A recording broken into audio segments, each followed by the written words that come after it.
Hello, it is me, Ginger from Exclusive ARC. Happy Monday.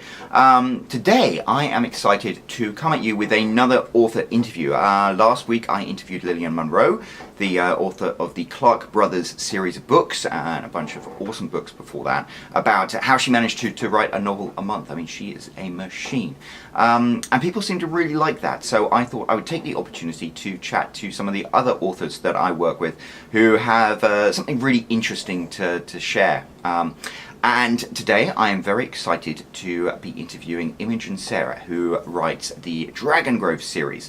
And I wanted to chat to her because it's interesting to talk to an author who's really immersed themselves in the whole idea of world building and writing a fantasy series.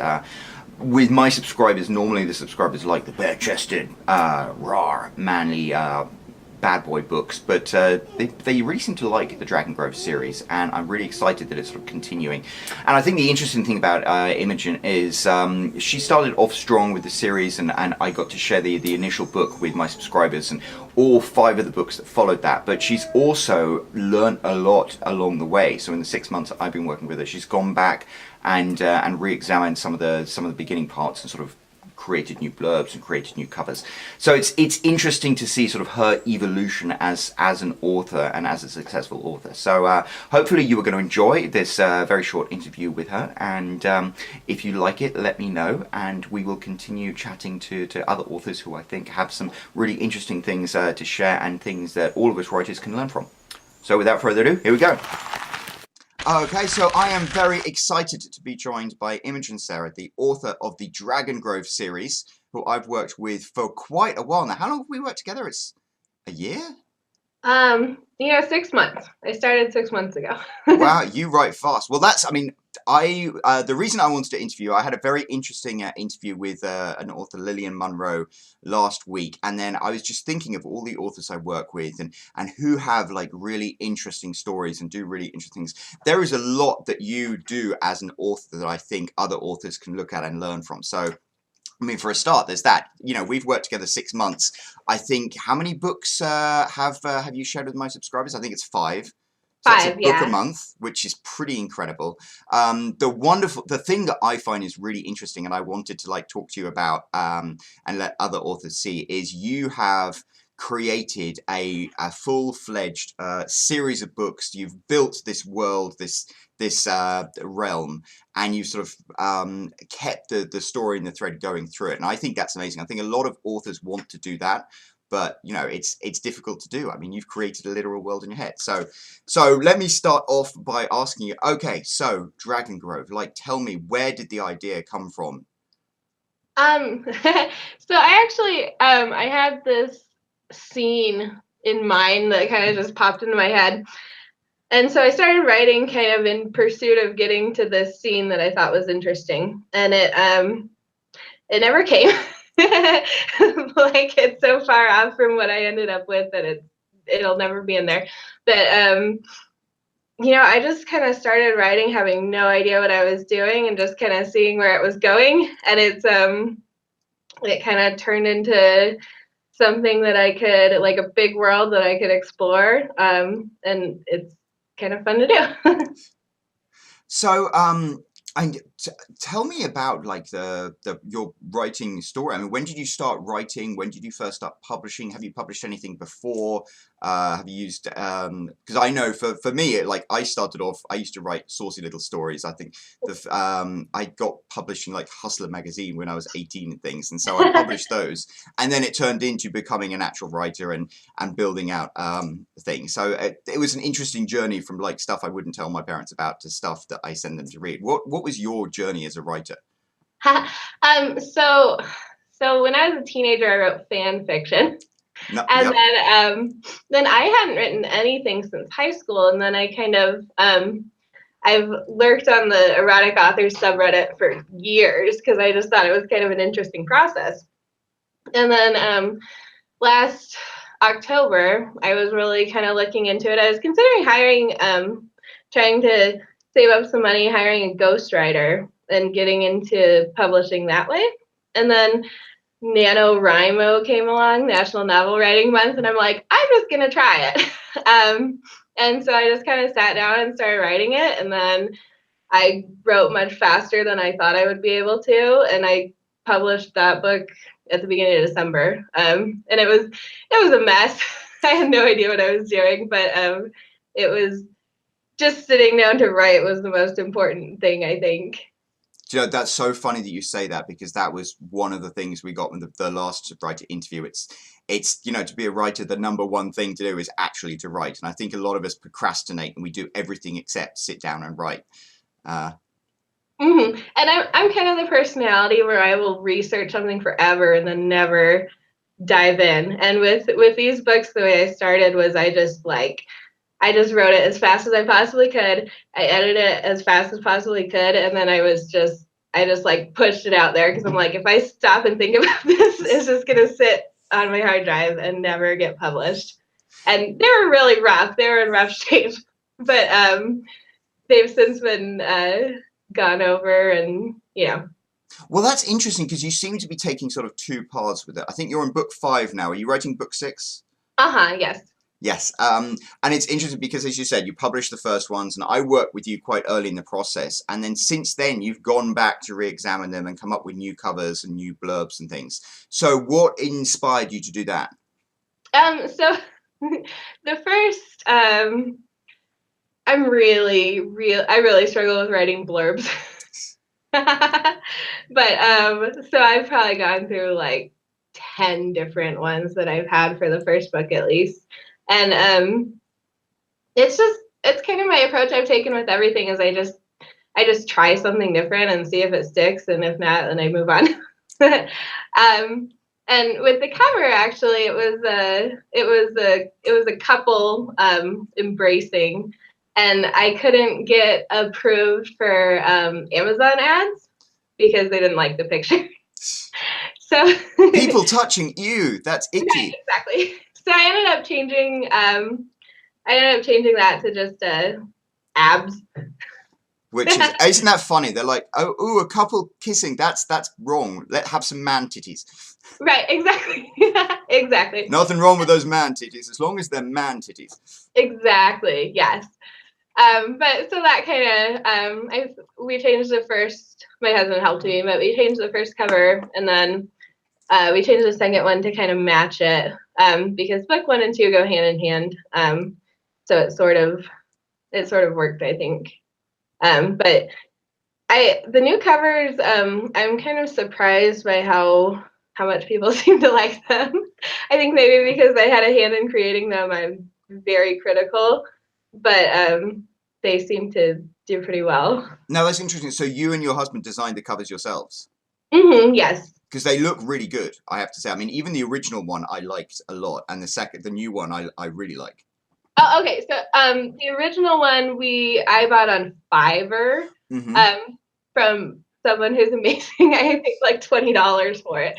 But we got so it's sort of done in that style. We sort of copied the style, but then changed the picture and the artwork and stuff like that.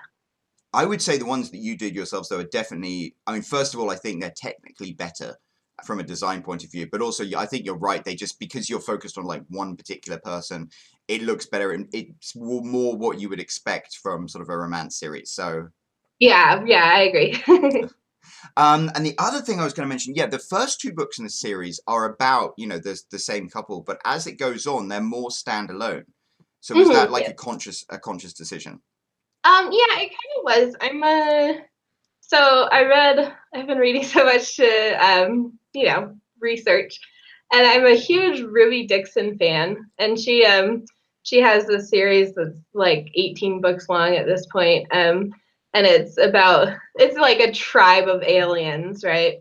And it goes through each different couple.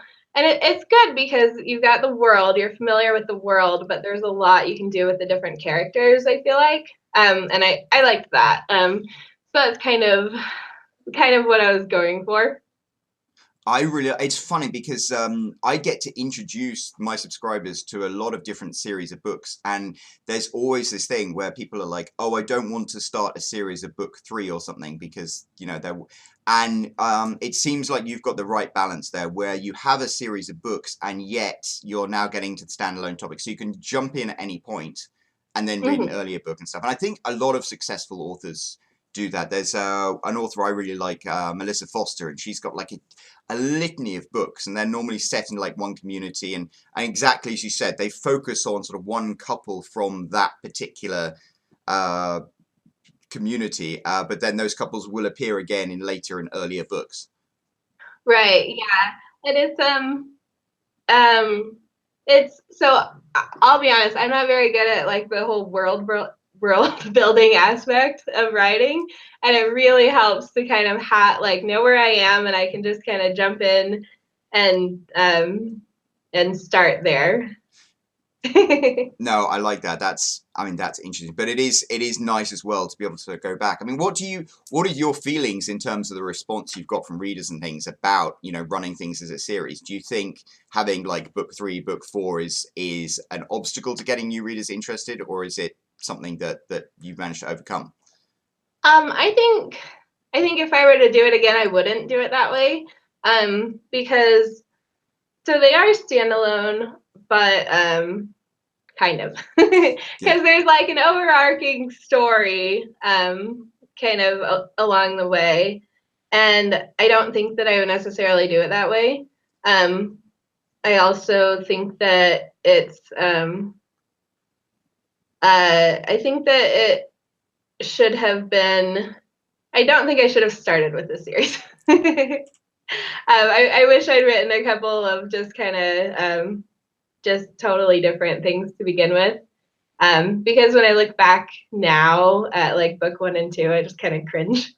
And they can be cleaned up, but without completely rewriting them. I've obviously improved writing every day over 6 months. Um, so it's hard to because book 1 is what I advertise, and book 1 is what people start with. And so I kind of wish that I had taken a little time to practice first, but it's okay. No, it's really interesting that you say that. I mean, that was one of the things that I really wanted to sort of interview you about, is because I've been with you on this journey, so I've seen you sort of evolve, and I think it's more interesting for other authors to see that and see the, other authors can learn from what you've learned instead of, having to learn from their own experiences. And I've had the same thing. I look back at what I wrote when I first started writing and publishing, and I'm like, oh my God, it's Right, exactly. I'm like, I was just going through it. I'm like, I can barely read this. It just makes me like cringe. But people see, or I have readers that really seem to enjoy it, and so that's good. And I just kind of try to focus on where I am now. And I'm actually working. The reason book 6 is taking forever is I'm working on something new too. That will never be done. Well, that's always well. I don't want to keep this video going too long because I know people have short attention spans. I know I do. But before we go, I wanted to ask you. So, what is your writing routine? You are a prolific writer. I mean, just like I interviewed Lillian Monroe because she does a book a month. You have pretty much done that same sort of thing. So, how do you stay disciplined and keep writing and keep publishing? What is your routine? So I'm a stay-at-home mom, and I have 2 young kids. And so all my writing happens after they're in bed. Because I tried to write with my 3-year-old the other day, and she insisted on manning the W key. um, but it's I'm usually pretty tired by the time they're both asleep. But it's just kind of become my entire evening as I come down to my office and sit and just kind of bang out. I write 2,000 words every day, and that's kind of the number that I don't burn myself out, but I feel like I can see the progress quickly enough to be happy with.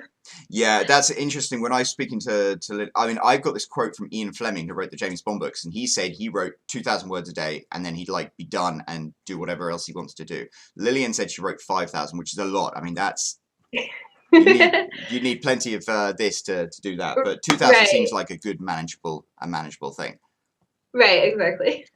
But yeah, 2000 works for me, and then my novels are fairly short, and so I can get about one a month, and they're getting longer.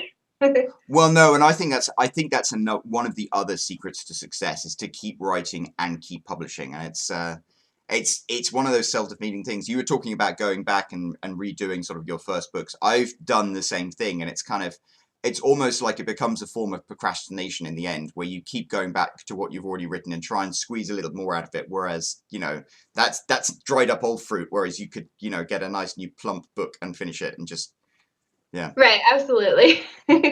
So, well, thank you very much. I'm going to wrap this up, but thank you so much for taking the time to chat to us. And yep, I will recommend to everyone to go and check out the Dragongrove series. Keep writing, and hopefully we will be able to share your next book soon. And keep us updated on the other thing you're working on, because that sounds very exciting. Yes, thank you. Imogen, thank you very much for that. I really appreciate Imogen taking the time to chat to us today. Hopefully you found that interesting and learned something from it. So if you did, definitely let me know. If you didn't, let me know, just discreetly. And if this is something that seems to get some traction, people like, I will definitely continue and talk to more authors in the future. In the meantime, it has been great catching up with you. I think the reason I'm sending this out because it's Freebie Friday, so if you have a book running free, don't forget to put it into my list so I can share it with my subscribers, and I'll chat to you soon. Dogs are going crazy. Time for me to go. Bye-bye.